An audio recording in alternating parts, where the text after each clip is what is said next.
Okay, so if you can tell us who you are and what do you do? Thank you, Martin. So my name's Tony Mazzotti, and I'm a business growth specialist based in Chester, and I help businesses in the northwest of England to improve their business and their lifestyles.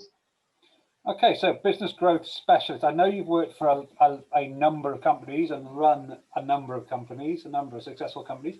Could you just talk us through how you arrived at this point? Because not everyone can be a business growth specialist, not everyone can be a coach.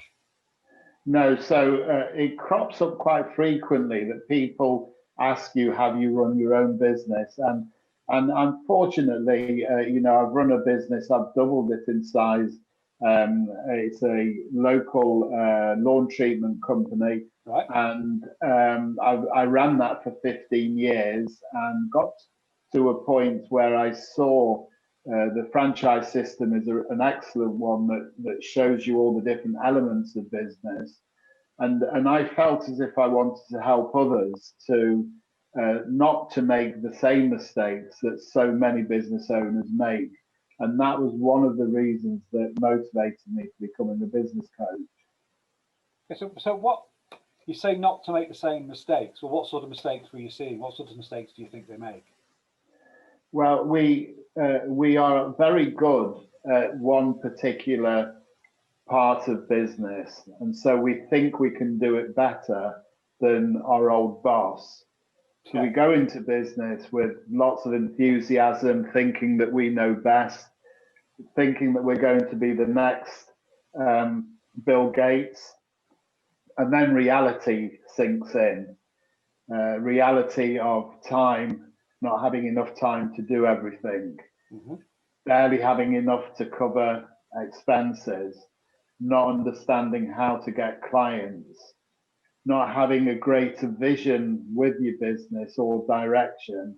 And we start to panic. And at that point of panic, we have to be really brave and make some solid decisions that take you away from that struggle and lead you to where you want to go.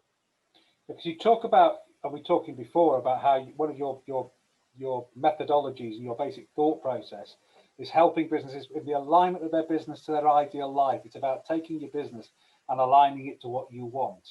Can you just talk a bit more about that? Because that's quite interesting. Because I know, for example, my business for years was not in any way aligned to what I wanted out of life. So could you just talk through that a bit more? What do you mean? In good coaching mode, I would ask you, and how did that feel? Because terrible, awful. Yeah, absolutely. And so the best bit of advice I've ever heard been given or given to others is to think of the end first. So start with the end in mind. So let's say you've got a 5-year plan, and the number of years is not important. It could be 3, it could be 7, depending on your level of motivation.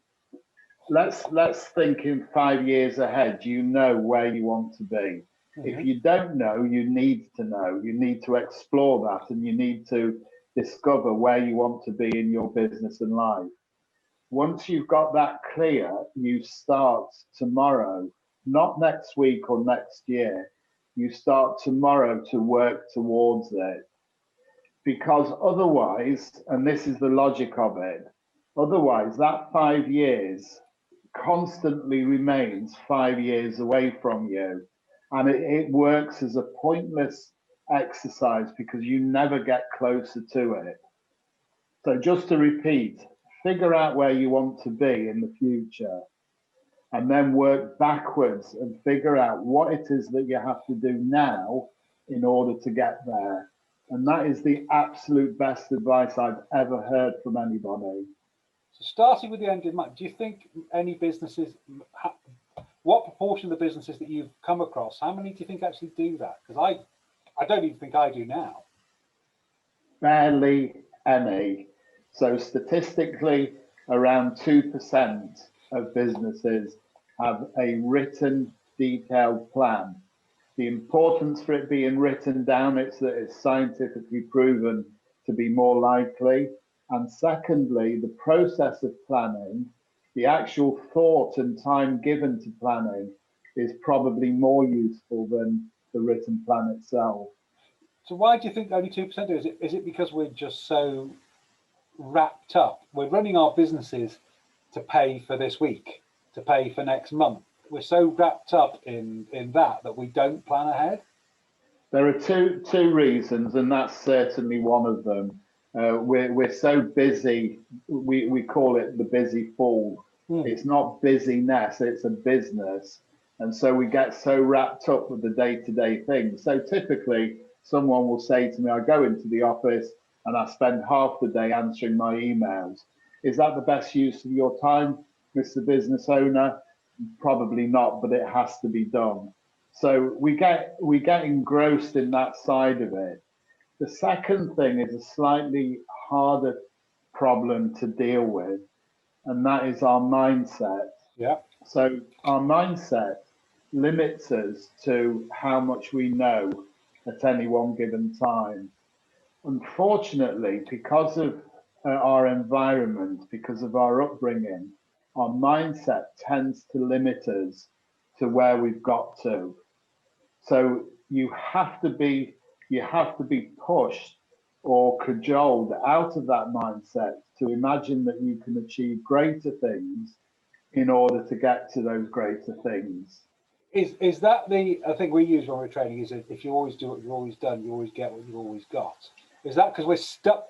That's basically the same thing. You're saying most of us, because of our mindset, are stuck in what we've always done and getting what we've always got. We don't push ourselves out of it.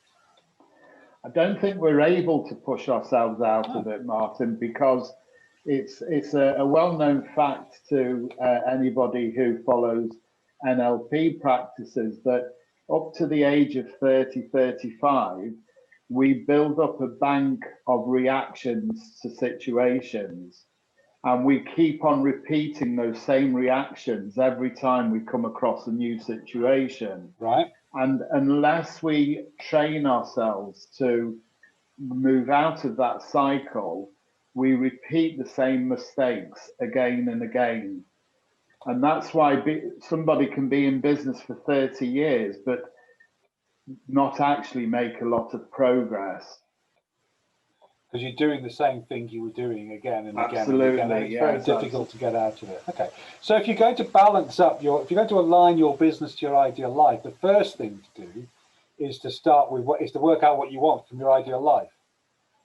Yes, that is the first thing. And the second thing immediately after that is to start believing it.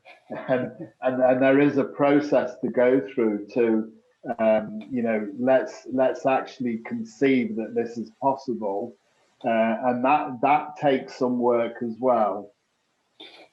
This is an unfair question because we're talking this in January and we've just been locked down again. Do you think, I mean, if we could go back 12 months, that has stuffed, in the politest possible way, everybody's plans, hasn't it? I mean, because you could have I could have done this process with you last year and we'd have sat down and said, right, Martin, my ideal position is here. This is what I want to be.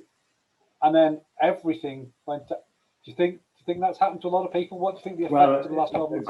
Great question, and I love it because, as discussed to start off with, so few people had a plan, so it wouldn't have affected them anyway. Yeah. If you did have a plan, then of course there are things that happen that hold you back. I use the analogy that a plan is like going from point A to point B. Yep. And in an ideal world, we'd go in a straight line, straight from A to B, with no interference, no interruption. Yep. The idea of having a plan is that you've got a point B. So many don't have that point of focus. In reality, what happens in life, and I think this happens to everybody, that you never go in a straight line. You go up, down, across. But if you haven't got a point of reference, you're going to end up completely aimlessly. And therefore, I think that having a plan is absolutely crucial. Now, if you take away COVID, you could replace it with Brexit. if you take away Brexit and COVID, you can replace that with having an ill mother that you have to look after, or not having the time, or having children. There are 1,000 reasons that you can insert into that gap to stop you doing from what you want to achieve. But COVID might, I mean, I agree with that. I agree with that 100%. There's always something that stops you getting where you want to go. And this COVID has been the worst, probably the worst period for any business, I think. For sure. And it's been full. I take some solace sometimes when that I think, well, at least if things are going wrong, it's not me. It's been forced on me. But if you don't have any plan, you don't even if you don't have a B, you don't even end up at C or D. You just end up wandering. So if you have to change where you're going because of the situation, okay, but you do end up wandering if you don't have a plan. 100%.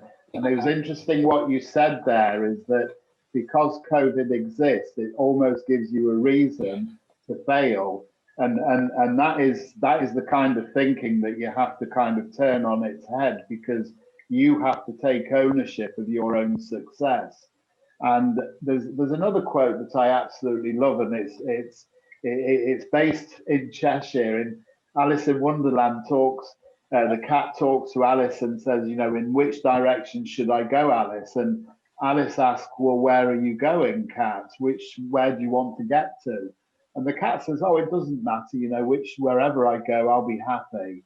And she replies, well, in that case, it doesn't matter which path you take.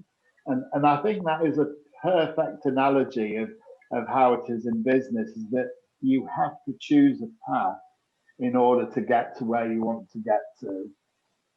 Yeah, I think that's true. Okay, I think that's true.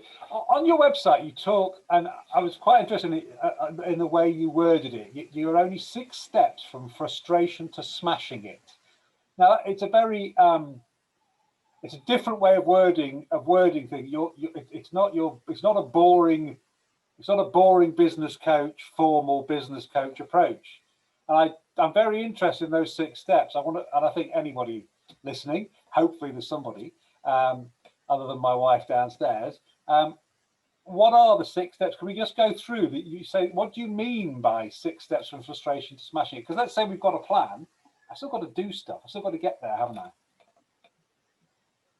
Of course you do, yeah. So let me give you an example. Yeah. You have a plumber who is very good at his job, decides to go into business, and as I've discussed before, finds out that running a business is so much more than just being a good plumber. So there are 6 to 8 different sections of business that you have to master. Right. So the six steps start off with a foundation. You have to be really clear and strong with your foundation, because it's like a house. If your foundation isn't strong, the house will come crashing down. Mm-hmm. And those foundational steps is knowing where you're going, as we've just been saying, being absolutely super efficient with time management, not just of yourself, but for other people. So you're effective with your time. Mm-hmm. Absolutely knowing your numbers, because the biggest reason that most business fail is because of cash flow, because of not understanding the ins and outs of finances. And fourthly, foundational step still, it's the delivery of your service or product. We are living in times for a long time now where good is no longer good enough. If you want to develop, you have to offer an above average service. You have to work really hard at how to keep your clients happy. You have to create raving fans within your business that act as a marketing tool. So that's step 1. Okay, I agree with that. And as a marketing person, I agree with it completely. But then why do we, because we all, every day, when we used to be able to go out and about even more, we all come across and deal with, most of the businesses we deal with are good or not good. And they seem to bumble along quite happily. I mean, what? Yes. Why is that? If being good is not good enough? How do they? Is it just that they manage to survive, or we don't notice that they go, or what is it? Or they're too big to fail? I mean, Amazon are brilliant in some places and very poor in others. I mean, if being good is not good enough, or is it just that you think that we as smaller businesses have to excel? Does that question make sense? I think that when you come across a company or a business that's excellent, it stands out like a beacon, and that beacon will attract people to it, which will save it loads of money in marketing, loads of money in so many other areas, because it will attract. Once it attracts more clients, the challenge then is to keep on attracting and keep on excelling, because the delivery of what you do you have to manage growth as well. So you have to understand the minute you get one extra client, you've got to find time yourself or somebody else to service them in an excellent fashion.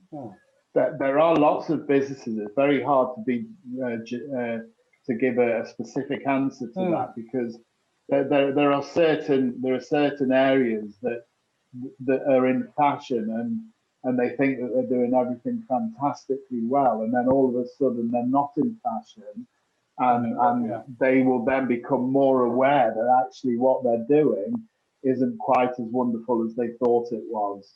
I think there's some businesses that are just about good or just about average, and they rely on, they need 200 customers a month, and they're churning through, and they don't necessarily give a good service, but there's enough people in the world or in their marketplace. Yes. But I suppose as well, the question is, do you want to be average or good, or do you want to be delivering a much better company and doing a much better job that will in the end pay off? Okay, so first thing is about the foundations, which is delivery, finances, and time. You've got to understand your product. You've got to understand that you've got the time to do it, and and how you manage your time.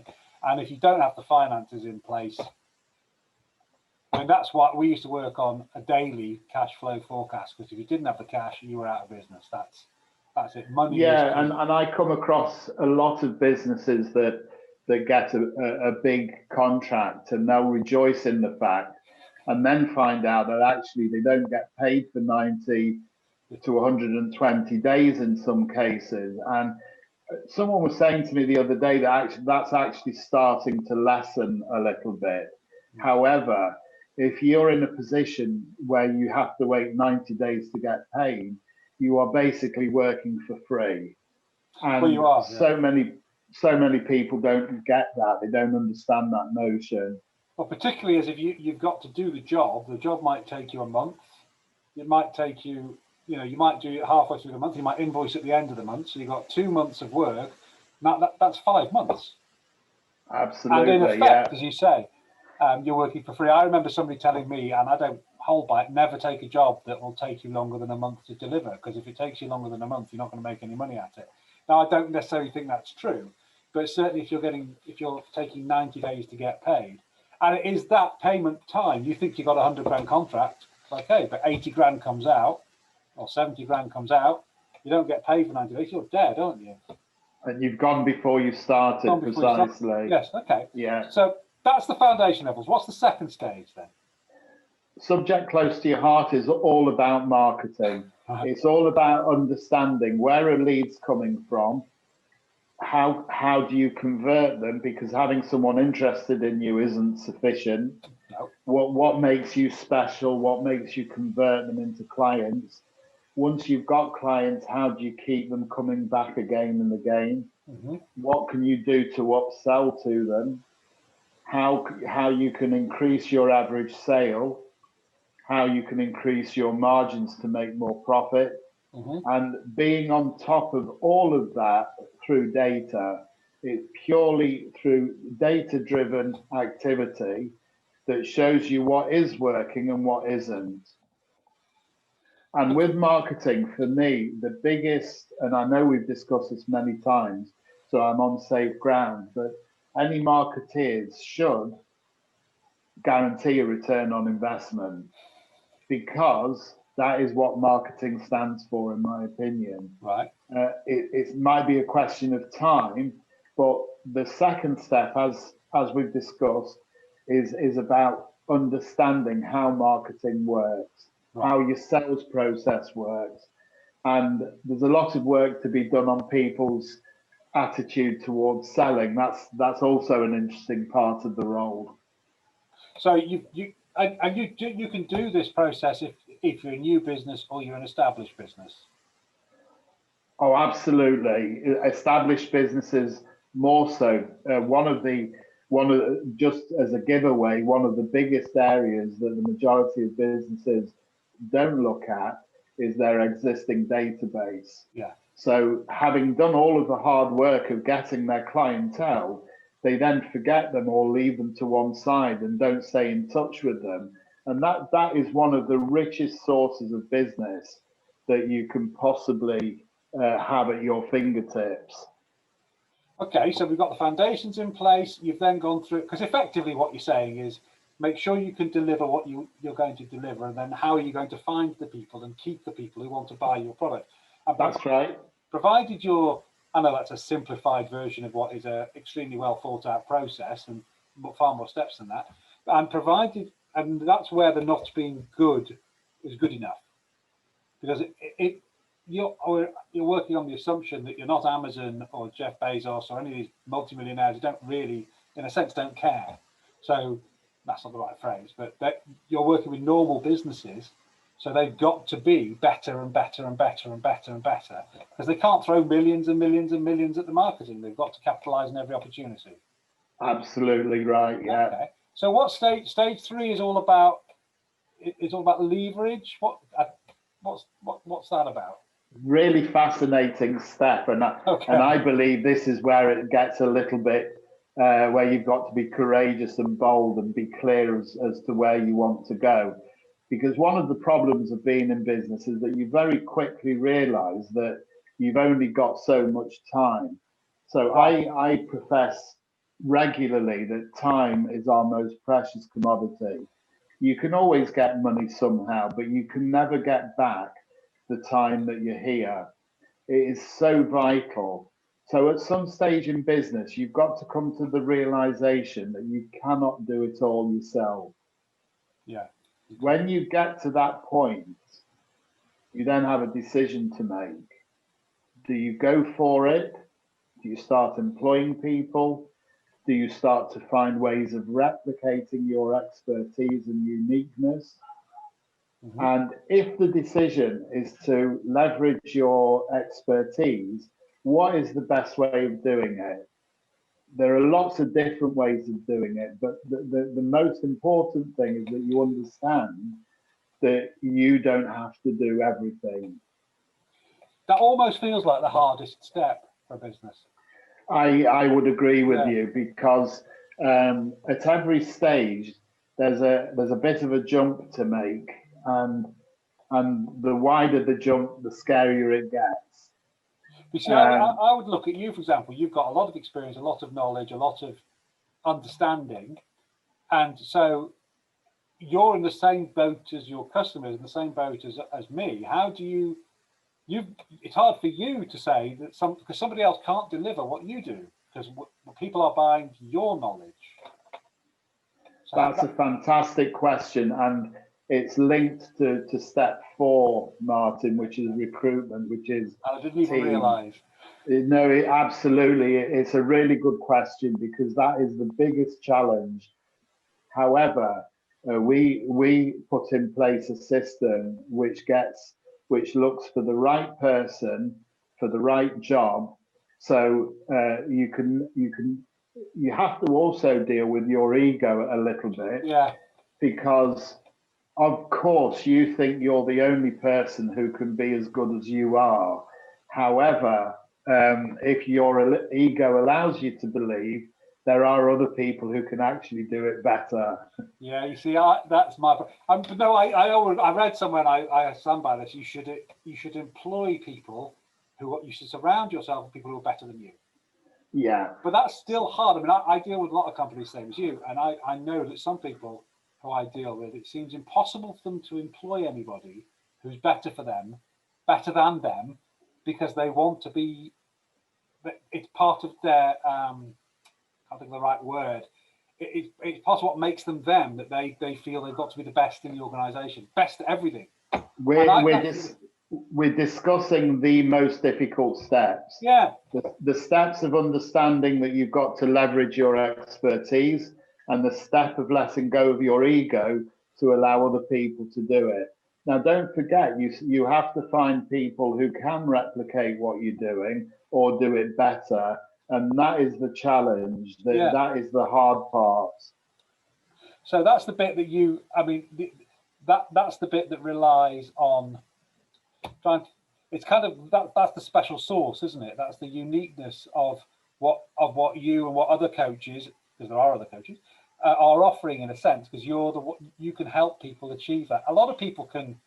The first two steps are quite not mechanical. I'm not being fair, but this is the bit that seems to me to be the hardest. It seems to be that special thing if you can get it to work. No, again, it's a good point. There comes a stage where you move from transactional coaching to transformational. Right. So it's going back to becoming a different person in order to get different things. And that is a real journey of personal growth, which happens. And once you're able to handle that, you start to believe, you start to become more confident in being able to make the right decisions at the right times. Okay. So that we've got up to stage 4. So you've identified your foundations in place. You've worked out what everything is. You've got everything right. You've then got customers coming in and buying everything off you and keeping buying everything. You've then realised that you can, because this is where you turn it from a lifestyle business to a business, and you start recruiting your team who are better than you, and you're growing your business. What's the next stage then? What's step 5 of the 6 steps? So stage 5 is making it all work like a well-oiled machine. Right. Okay. So that takes time. It takes a lot of training, takes a lot of systemization, but in effect, it's moving you on to the next level where your business starts to work without you. You can employ a general manager to take your role, and that's when the choices get really interesting. And you mentioned it before. We mustn't underestimate the work involved. There's a lot that goes into systemizing and training, but the point is that it keeps moving you along. Right. And it can take, again, time is against you if you procrastinate, or if you have doubts, or if you don't realize it. Time is so precious. But if you grasp the mantle, and if you move forward, and that's part of my job as well, is to hold you accountable to your dreams. You do get there. You do get there, and you can sit at the top of the 6 steps thinking, what do I do next? That's when you start to get the results. That somebody said it to me this morning, actually, having gone through the process, that they got bored because they no longer had a role within the business. Okay. And it sounds wonderful, doesn't it? But that's when you actually have choices. What do I do with myself now? There are some people who sell it or give it away and start all over again because that's their passion. It's the process of getting there. Yeah. So I mean that you said choices a couple of times, and it does seem what you're doing, because the idea, it's about taking what you've. This isn't just what you're doing. Taking what you've got as a business, and you end up with a position where you've got the choices as to what you do. Because I'm like most of us. I don't feel I've got any choices. Choices are at the moment. I'm actually your perfect. I'm kind of sitting there thinking I don't have any choices. The choices are I get up and I do the job. And it would be nice in 5 years' time to be able to think, okay, I can do this. I am now redundant. I've made myself so that I'm not part of the company anymore because it's all running perfectly. Okay, that's quite challenging. And so the final stage of these 6, I mean, when you say there are 6 steps, it makes it sound so simple. And I imagine you get pulled in at any stage in this to help people. So you can get pulled in at stage 5. just trying to make everything work, because there's a whole world of challenges. I've worked in companies where nothing seems to work together. So what's stage 6 then, the final stage of this process? Stage 6 are the results, are the choices. Ah, That's when you get the real choice. And you've just described a perfect prospect, Martin. So perhaps we'll talk afterwards. But you do have choice. You just don't recognise that you have it. yeah, And, I that's honestly why, think I'm stuck in that position. I am at New Year's Day, for example. I was working till 9 o'clock in the evening because I didn't. Because A, I'm stuck in the no one else can do it phase. B, I'm stuck in the I don't have a choice phase. It's quite interesting when you talk because. and I believe I've said this to you previously. How's that working for you? It's all right now. This business now, I sometimes get frustrated with it, like we all do. But it's thinking about 5 years from now. You think stuff. I have got some plan, but it's not. I haven't written down an A to B. I haven't written down start with your end in mind and actually thought where my end is. There's a load. So I think start with your end in mind is a real perfect point. Yeah, absolutely, and that's why I said it was the best advice Yeah. possible. And I have a few years on you, I would imagine, and I think the crucial thing absolutely is to value time. When you are in your 30s, you kind of think, okay, I'm in the middle of my life. When you get to your 40s, you think that's the new 30s. When you get to your 50s, you start to think a little bit, but then it gets serious. So why wait until it's too late?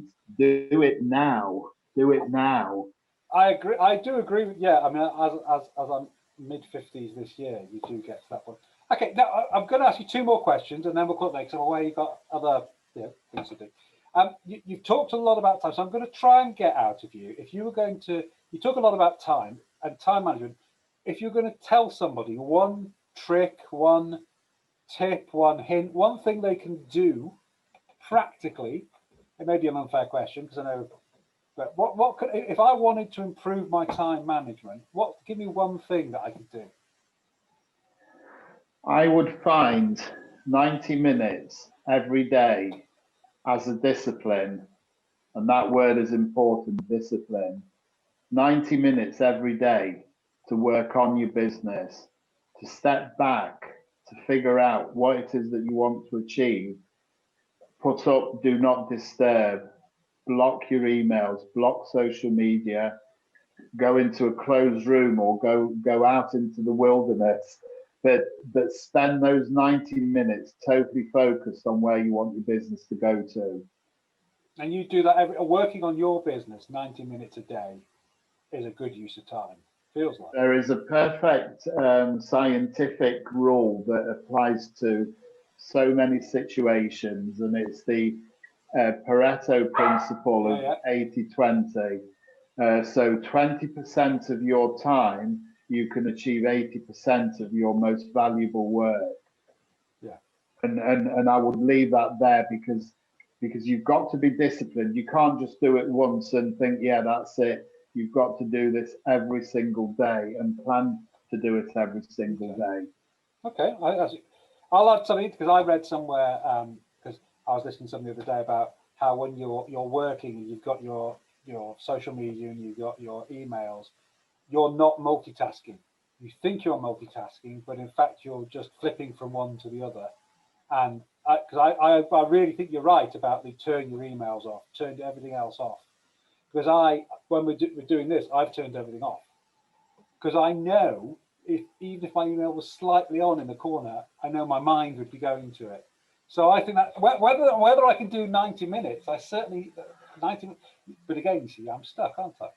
If I'm immediately thinking I can't find 90 minutes, that's clearly something wrong. Okay, so I like that idea. So that's a really good idea. Okay, now I'm going to end on one question, and it's just because of the where we are at the moment. If you could go back, and we did talk probably this time last year, but if you could go back to yourself 12 months ago, what one piece of advice would you give yourself? Do not stop marketing yourself. Simple. Do not stop marketing. Do not fall into the trap that so many people do, that think that marketing is a cost. Marketing is an investment, and it should return on that investment, and it has to be done consistently. You can do a bad piece of marketing consistently, which would work better than a good piece of marketing done infrequently. So yeah, that'd be my advice for sure. That is 100% right. I agree 100% with that. Okay, brilliant. Thank you for that. And I will. I'll just say thank you very much for your time. I will put this on my website, and when we do launch it as a podcast, and I'll put a link to your website, and I'll send you a copy, so that you can watch it and think, why did I say that? Thank you very much for your time. I really appreciate it. Wonderful. Thank you, Martin.